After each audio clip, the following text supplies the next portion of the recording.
would be rather nice to have. He might scratch and spit, but he couldn't do anything really. Let's track him down." So we set off into the wide, snow-clad world, hand in hand, our hearts big with expectation, complacently confident that by a few smudgy traces in the snow, we were in a fair way to capture a half-grown specimen of a fabulous beast. We ran the monster across the paddock and along the hedge of the next field, and then he took to the road like any tame civilized taxpayer. Here his tracks became blended with and lost among other ordinary footprints. But imagination and a fixed idea will do a great deal, and we were sure we knew the direction a dragon would naturally take. The traces, too, kept reappearing at intervals. At least Charlotte maintained they did. And as it was her dragon, I left the following of the slot to her and trotted along peacefully, feeling it was an expedition anyhow, and something was sure to come of it. Charlotte took me across another field or two, through a copse, and into a fresh road, and I began to feel sure it was her confounded pride that made her go on pretending to see dragon tracks, instead of owning she was entirely at fault, like a reasonable person. At last she dragged me excitedly through a gap in a hedge of an obviously private character. The waste, open world of field and hedgerow disappeared, and we found ourselves in a garden, well-kept, secluded, and most undragon-haunted in appearance. Once inside, I knew where we were. This was the garden of my good friend, the circus man, though I had never approached it before by a lawless gap from the unfamiliar side.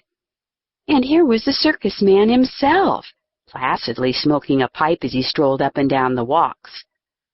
I stepped up to him and asked him politely if he had lately seen a beast.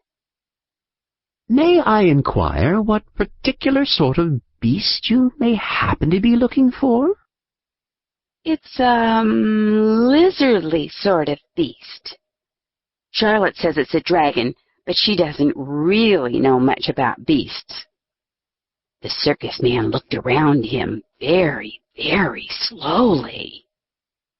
"I don't think I've seen a dragon in these parts recently, but if I come across one, I'll know it belongs to you, and I'll have him taken round to you at once."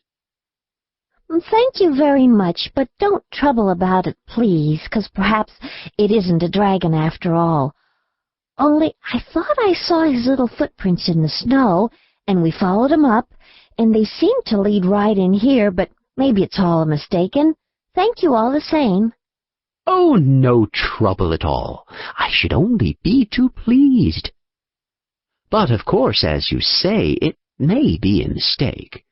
And it's getting dark, and he seems to have got away for the present, whatever he is. You'd better come in and have some tea. I'm quite alone, and we'll make a roaring fire, and I've got the biggest book of beasts you ever saw. It's got every beast in the world, and all of them colored. And we'll try and find your beast in it." We were always ready for tea at any time, and especially when combined with beasts. There was marmalade, too, and apricot jam brought in expressly for us. And afterwards the beast book was spread out, and as the man had truly said, it contained every sort of beast that had ever been in the world. The striking of 6 o'clock set the more prudent Charlotte nudging me, and we recalled ourselves with an effort from Beastland, and reluctantly stood up to go. "Here, I'm coming with you. I want another pipe, and a walk will do me good. You needn't talk to me unless you like." Our spirits rose to their wonted level again. The way had seemed so long, the outside world so dark and eerie after the bright warm room and the highly colored beast book.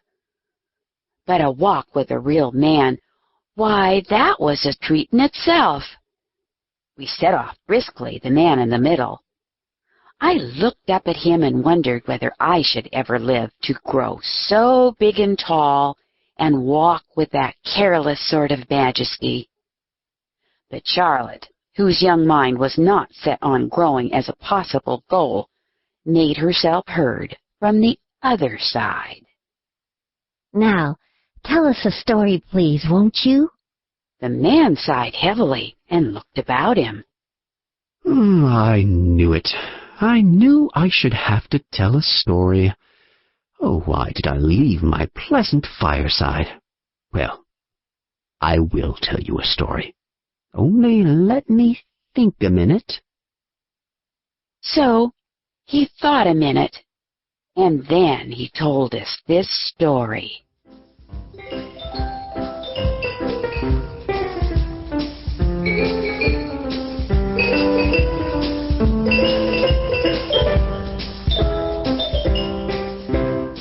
Long ago, might have been hundreds of years ago, in a cottage halfway between this village and yonder shoulder, lived a shepherd with his wife and their little son.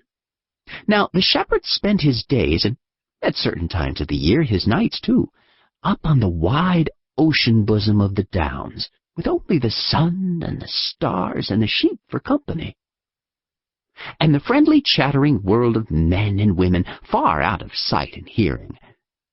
But his little son, when he wasn't helping his father, and often when he was as well, spent much of his time buried in big volumes that he borrowed from the affable gentry and interesting parsons of the country round about. And his parents were very fond of him, and rather proud of him too, though they didn't let on in his hearing. So he was left to go his own way and read as much as he liked. And instead of frequently getting a cuff on the side of the head, as might very well have happened to him, he was treated more or less as an equal by his parents, who sensibly thought it a very fair division of labor that they should be in charge of the practical knowledge and he the book-learning. They knew that book-learning often came in useful at a pinch, in spite of what the neighbors said. What the boy chiefly dabbled in was natural history and fairy tales. And he just took them as they came, in a sandwichy sort of way, without making any distinctions. And really his course of reading strikes one as rather sensible. One evening, the shepherd, who for some nights past had been disturbed and preoccupied and off his usual mental balance, came home all of a tremble, and sitting down at the table where his wife and his son were peacefully employed, she with her seam, and he in following out the adventures of a giant with no heart in his body, exclaimed with much agitation, "It's all up with me, Maria. Never no more can I go up on them there downs. Was it ever so?" Said his wife, who was a very sensible woman. Now, don't you take on like that, but tell us all about it first.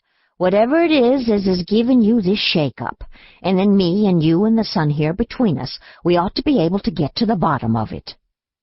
It began some nights ago. You know that cave up there? I never liked it somehow, and the sheep never liked it neither. And when sheep don't like a thing, there's generally some reason for it. Well, for some time past, there's been faint noises coming from that cave. Noises like heavy sighings, with grunts mixed up in them. And sometimes a snoring. Far away down. Real snoring. Yet somehow not honest snoring like you and me o' nights, you know. I know. Of course I was terrible frightened, yet somehow I couldn't keep away. So